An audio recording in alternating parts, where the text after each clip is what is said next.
After lobbying for more than 2 decades to have October 12 Discovery Day removed from the Bahamian calendar and replaced with the observance of National Heroes Day, members of the National Heroes Committee got their wish after the Prime Minister granted a proclamation. LaDon Davis explains in this report.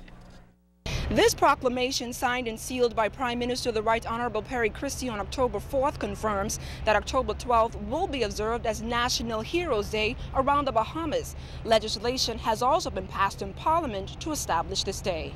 It's welcome news for President of the National Heroes Day Committee, Father Sebastian Campbell, who has been lobbying for this special day to recognize noble sons and daughters who have impacted national development. Father Campbell says it's not only a red-letter day for the national heroes, but for the Bahamian people as well. The good news is we are almost there with the legislation and the regulations to govern the legislation.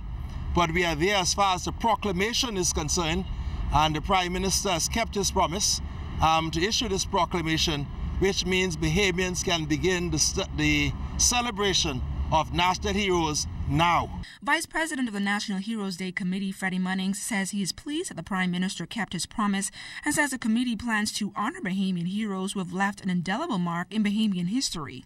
We go back as far back as our ancestry, go back to the beginning of time, which was Africa. 85% of the people in the country are African. So we want to go back and teach us the true history of our people so that we can have the pride and the self-esteem and the self-confidence that it takes to develop ourselves further as a people. Meantime, Fox Hill MP Fred Mitchell says he could not have been any happier, as the Fox Hill community is not only rich with history, but is where the navel string of a number of great Bahamian giants have been buried. We have to embrace those people who helped to build up the Bahamas to make it what it is today.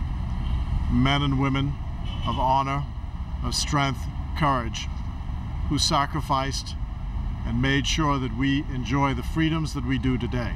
Officials of the National Heroes Day Committee say they are now pushing for a life-size statue to be unveiled in honor of the father of the nation, Lyndon Pendling, and are optimistic that the government will pass the regulations to govern the National Heroes legislation by next year. LaDon Davis for the ZNS News Network.